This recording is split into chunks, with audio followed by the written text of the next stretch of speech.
آپ سے یہ عرض کرنا چاہتا ہوں کہ اس وقت پوری امت کے تناظر میں اور پاکستان کے تناظر میں بالخصوص نوجوانوں سے یہ توقع کہ وہ اپنی پرسنل گروتھ میں ایکسل کریں اور اس میں بڑا نام پیدا کریں اور پیسہ کمائیں اور انٹرپرینور بنیں، یہ ایک بہت ہی چھوٹے درجے کی اور اگر آپ مجھے اجازت دیں تو ادنا درجے کی ایک اچیومنٹ ہے جس کی آپ سے توقع رکھی جائے گی۔ اس وقت آپ لوگوں کو اور آپ نوجوانوں سے جو توقع ہے وہ اس سے بہت بڑی توقع ہے، اور وہ توقع یہ ہے کہ پوری کی پوری امت کا فکر کرنا ہے۔ پوری کی پوری جو ہماری پاکستان بالخصوص اور پوری امت بالعموم، ان سب کا فکر کرنا اس وقت آج کے نوجوان کی رسپانسبلٹی ہے۔ اس سلسلے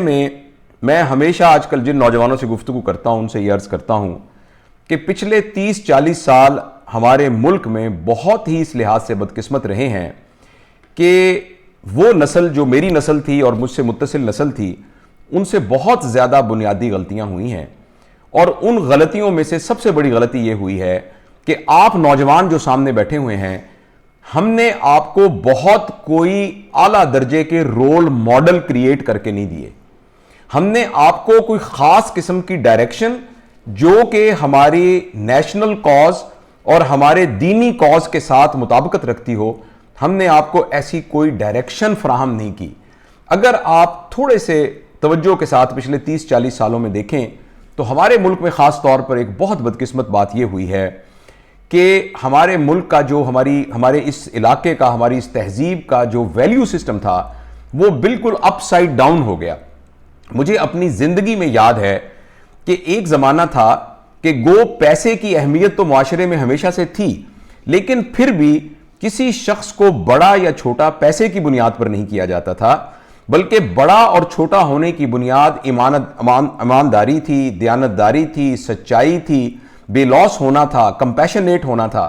لیکن بدقسمتی سے پچھلے 30-40 سالوں میں چاہے اس کی وجوہات کوئی بھی ہوں، ہمارے ملک کا ویلیو سسٹم ٹوٹل اپ سائڈ ڈاؤن ہو گیا،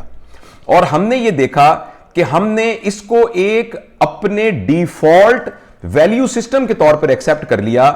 کہ جو شخص بڑی گاڑی پہ بیٹھ کے آئے گا وہ بڑا ہے، جس شخص کے پاس برانڈڈ چیزیں ہوں گی وہ بڑا ہے، جس کے پاس پیسہ بہت زیادہ ہوگا وہ بڑا ہے، جس کے پاس عہدہ بڑا ہوگا وہ بڑا ہے۔ اس سارے کا اثر یہ ہوا کہ ہماری آنے والی نسل، یعنی آپ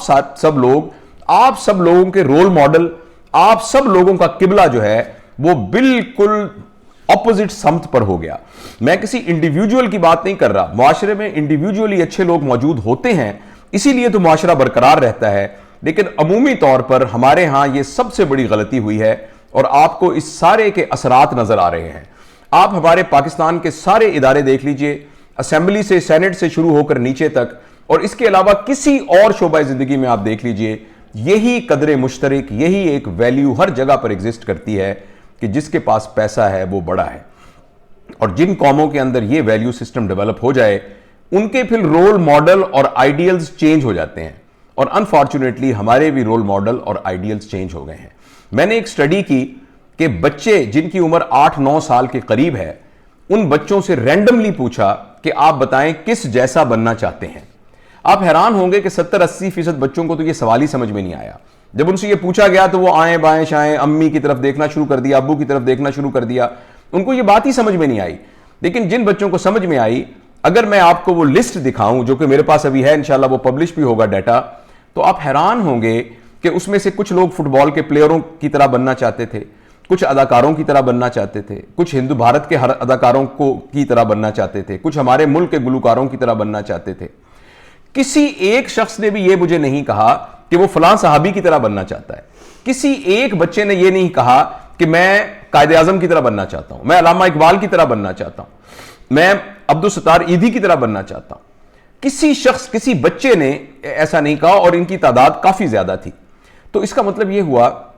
کہ ہمارے پورے معاشرے کے اندر نوجوانوں کے لیے رول ماڈل اور آئیڈیلز ہی چینج ہو گئے ہیں۔ میں آپ سے یہ درخواست کرنا چاہتا ہوں کہ مہربانی کر کے آپ وہ غلطیاں مت کیجئے گا جو غلطیاں میری نسل نے کی ہیں۔ اور میں اس بات کا اعتراف کرتا ہوں، ابھی پچھلے دنوں کنونشن سینٹر میں ایک ہوا تو میں نے یہی بات ان سے عرض کی، تو ایک بزرگ آئے تو انہوں نے کہا کہ آپ تو نوجوانوں کو بول کر خراب کر رہے ہیں، آپ تو نوجوانوں کو بزرگوں کے خلاف بھڑکا رہے ہیں. تو میں نے ان سے بہت عاجزی کے ساتھ کہا کہ میں تو اس بات کی اپنی جنریشن کے بہاف پر آپ سب سے معافی مانگتا ہوں. میں تو واقعی اس بات کو سمجھتا ہوں کہ ہم نے 30-40 سالوں کے اندر سوائے اس ویلیو سسٹم کو پروموٹ کرنے کے کہ پیسے سے ہی انسان بڑا ہوتا ہے، اور ہم نے کوئی ویلیو سسٹم پروموٹ نہیں کیا اجتماعی طور پر، جس کے نتیجے میں ہماری نوجوان نسل کے اندر وہ تمام پرابلم ارائز کر رہے ہیں جس کا سارے کے سارے لوگ گلہ کر رہے ہیں. اور دوسری جو بہت بڑی غلطی میری نسل کے لوگوں سے ہوئی ہے اجتماعی طور پر، وہ یہ ہوئی ہے کہ ہم نے فرد کو فرد کے لیے تیار کیا. ہم نے اپنے تعلیمی سسٹم کے اندر، ہمارے سماجی سسٹم کے اندر، ہمارے پورے معاشرے کے اندر ہم نے فرد کو فرد کے لیے تیار کیا. ماں نے اپنے بچے کو کہا تم نے فرسٹ آنا ہے. اسکول والوں نے جو سارے کے سارے جن کی پوزیشنز آئی تھیں ان کے بورڈوں پہ نام لکھ لکھ کے پورے چوراہوں کے اندر لگا دیے. فرد کو فرد کے لیے تیار کیا. ماں باپ کا، اسکول کا، اداروں کا سب سے بڑا پرپز یہ تھا کہ میرا بچہ جو ہے یہ 1100 میں سے 1100 نمبر لے، یہ میڈیکل کالج میں جائے، پھر یہ USMLE کرے، پھر یہ ملک سے باہر جائے. یعنی فرد کو ہم نے تربیت ہی اس بنیاد پر کی کہ تم نے خود ترقی کرنا ہے، لیکن فرد کو یہ نہیں سکھایا کہ کیسے وہ معاشرے کے لیے ایک مفید انسان بن کر اپنی زندگی گزارے. تو میں آپ سے میرے پیارے بچوں یہ بات گزارش کرنا چاہتا ہوں، بچے وہی کرتے ہیں جو والدین کرتے ہیں، لیکن میں آپ سے دست بدستہ گزارش کرتا ہوں کہ ہم لوگوں نے جو کچھ کیا اور جو غلطی کی، مہربانی کر کے آپ وہ غلطی مت کرنا. آپ وہ بالکل غلطی مت کرنا. اور آپ ان دو چیزوں کو یاد رکھنا، دنیا کے اندر کوئی بھی قوم، کوئی بھی فرد، کوئی بھی معاشرہ اس بنیاد پر بڑا نہیں ہوتا کہ اس کے پاس مٹیریل کتنا ہے. وہ اس بنیاد پر بڑا ہوتا ہے کہ اس کے ورچوز کتنے سٹرونگ ہیں، اس کی روایات کتنی سٹرونگ ہیں، اور اس کا جو ہے اپنی تہذیب کے ساتھ اور اپنے عقائد کے ساتھ کتنا سٹرونگ ریلیشن شپ ہے. جو بھی قوم، جو بھی فرد، جو بھی معاشرہ اس بنیاد پر اپنی ترقی کا دار و مدار اس کا رکھتا ہے تو وہ معاشرہ ہمیشہ ترقی کرتا ہے. اور دوسرا آپ یہ بات پلیز یاد رکھیے، اور اس بات کو میں بہت ہی انفارملی آپ سے عرض کر رہا ہوں کہ آپ یاد رکھیے کہ آپ صرف اپنی ترقی کے لیے، اپنی گروتھ کے لیے، اب خود انٹرپرینور بننے کے لیے، خود دولت کمانے کے لیے، خود ایک بہت آسودہ زندگی گزارنے کے لیے اس دنیا میں نہیں آئے ہوئے. آپ کے اور میرے ذمے ایسی زندگی گزارنا ہے جس سے کہ جب ہم اس دنیا سے جائیں تو لوگ کہیں کہ اس کی وجہ سے معاشرے کے اندر یہ تبدیلیاں آئی ہیں. اس بات کو سمجھنے کے لیے ایک تیسری اور آخری بات میں آپ سے یہ عرض کرنا چاہتا ہوں. آپ کو اپنی عمر کے اسی حصے میں اس بات کا فیصلہ کرنا ہے کہ دو گروہ ہیں دنیا کے اندر. آپ ان دونوں گروہ میں سے کس گروہ سے تعلق رکھتے ہیں. ایک گروہ وہ ہے جو یہ کہتا ہے کہ ہماری زندگی موت پر ختم ہو جائے گی، جب ہم مر جائیں گے تو اس کے بعد ہم مٹی بن جائیں گے اور ہم ختم ہو جائیں گے. ایک یہ گروہ ہے. اس گروہ کے رول ماڈل وہ ہیں جنہوں نے پیسہ اکٹھا کیا، مثلا قارون وغیرہ، اور آج کل کے زمانے کے بھی لوگ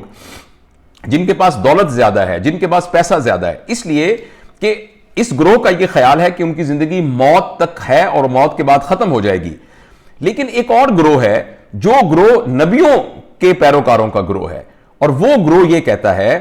کہ موت کے بعد زندگی ختم نہیں ہوگی، بلکہ موت کے بعد ایک اور زندگی آنے والی ہے. اس میں جو کچھ ہم کر رہے ہیں اس کا ہمیں جواب دینا پڑے گا، اور ہمارے ایک ایک ایکٹ کے ہم رسپانسیبل ہوں گے موت کے بعد. اور اصل کامیابی اور ناکامی تو ہے ہی وہ جو موت کے بعد کی زندگی کی ہے. ایک دوسرا گروہ ہے. آپ کو آج ہی بیٹھے بیٹھے اپنے دل میں یہ فیصلہ کرنا ہے کہ آپ کا تعلق کس گروہ سے ہے. اگر تو آدمی پہلے والے گروہ سے ہے پھر تو obviously اس کے رول ماڈل وہی ہوں گے جنہوں نے دنیا میں سب سے زیادہ دولت اور مال اکٹھا کیا. لیکن اگر ہمارا تعلق دوسرے گروہ سے ہے تو پھر میری آپ سے گزارش ہوگی کہ پھر آپ یاد رکھیے کہ ایک مسلمان کی، ایک ایمان والے کی زندگی جو ہے وہ عیاشی والی زندگی نہیں ہے. یہاں رہتے ہوئے ایک مشقت کی زندگی ہے. یہاں رہتے ہوئے ایک مسلسل بلس والی زندگی ہے، سکون والی زندگی ہے، رحمت اور اطمینان والی زندگی ہے، امن والی زندگی ہے. اس میں تو کوئی شک نہیں. لیکن زندگی، اگر آپ یہ سمجھیں کہ زندگی کے اندر کوئی ٹربولنس نہیں ہوگی، زندگی کے اوپر کوئی امتحان نہیں لیا جائے گا، مجھے کوئی جدوجہد نہیں کرنی پڑے گی، تو یہ پھر وہ زندگی ان لوگوں کی زندگی ہے کہ جو کہ اس گروہ سے تعلق رکھتے ہیں، جن کا خیال یہ ہے کہ موت کے بعد زندگی ختم ہو جائے گی. تو بس میں یہی کچھ گزارشات آپ سے کرنا چاہتا تھا. یہاں بہت سارے جید حضرات تشریف رکھتے ہیں اور مجھے یقین ہے کہ آپ سب ان کی باتیں سننا چاہیں گے. بس میں اپنی بات کو سمرائز کرتے ہوئے آپ سے یہ عرض کرنا چاہتا ہوں کہ میں اپنی دل کی گہرائیوں سے یہ سمجھتا ہوں کہ پچھلے 30-40 سالوں میں ہمارے ملک کے اندر وہ نسل جن کی عمر میرے برابر ہے یا مجھ سے تھوڑے سے کم ہیں یا زیادہ ہیں، ان سے جو دو بنیادی غلطیاں ہوئی ہیں، وہ بنیادی غلطیاں کہیں آپ میں ٹرانسفر نہ ہو جائیں، کہیں آپ بھی اس کو کنٹینیو کرنے لگ جائیں. کیونکہ جس وقت بھی میں جب پیدا ہوا ہوں تو ہم یہی کہتے ہیں کہ پاکستان مسائل کا شکار ہے، اور پاکستان مسائل کا شکار اس وجہ سے ہے کہ پاکستان میں رہنے والے افراد نے اپنے ویلیو سسٹم کو بہت زیادہ اپ سائڈ ڈاؤن کر دیا ہے۔ تو میں آپ سے یہ گزارش کرتا ہوں کہ خدا کے لیے ہماری غلطیوں سے سبق سیکھیے، اور آپ اپنی زندگی کے لیے اپنا نصب العین یہ بنائیے گا کہ پیسے سے انسان بڑا نہیں ہوتا، کمپیٹنسی سے، ورچوز سے اور ان چیزوں سے بڑا ہوتا ہے جو پیسے سے نہیں خریدی جا سکتی۔ اور دوسری بات میں نے آپ کو یہ بتایا ہے کہ اپنے گریبان میں جھانک کے ہم سب دیکھیں کہ فرد صرف فرد کے لیے پیدا نہیں کیا گیا، بلکہ فرد پورے معاشرے کے لیے پیدا کیا گیا ہے۔ ہمیں آئی، می اور مائن کے پیراڈائم سے وی، آور اور اس کے پیراڈائم میں شفٹ ہونا ہے۔ ہر روز شام کو ہم نے دیکھنا ہے کہ میرے آج کے ایکٹ کی وجہ سے میرے معاشرے میں، میرے ارد گرد کے لوگوں میں کیا تبدیلی آئی ہے۔ اور تیسری بات میں نے آپ سے یہ عرض کی ہے کہ مہربانی کر کے اس کا فیصلہ آج ہی کیجئے کہ آپ انسانوں کے کس گروہ سے تعلق رکھتے ہیں۔ وہ گروہ جو یہ سمجھتا ہے کہ موت سے پہلے پہلے زندگی ختم ہو جائے گی، یا وہ گروہ جو یہ سمجھتا ہے کہ ایک یوم دین ہے جس میں ہم جو کچھ کرنے جا رہے ہیں اس کا ہمیں آخرت میں جواب دینا پڑے گا۔ اللہ تعالیٰ ہمیں عمل کی توفیق نصیب فرمائے۔ بہت بہت شکریہ، آپ نے میری باتوں کو محبت سے سنا۔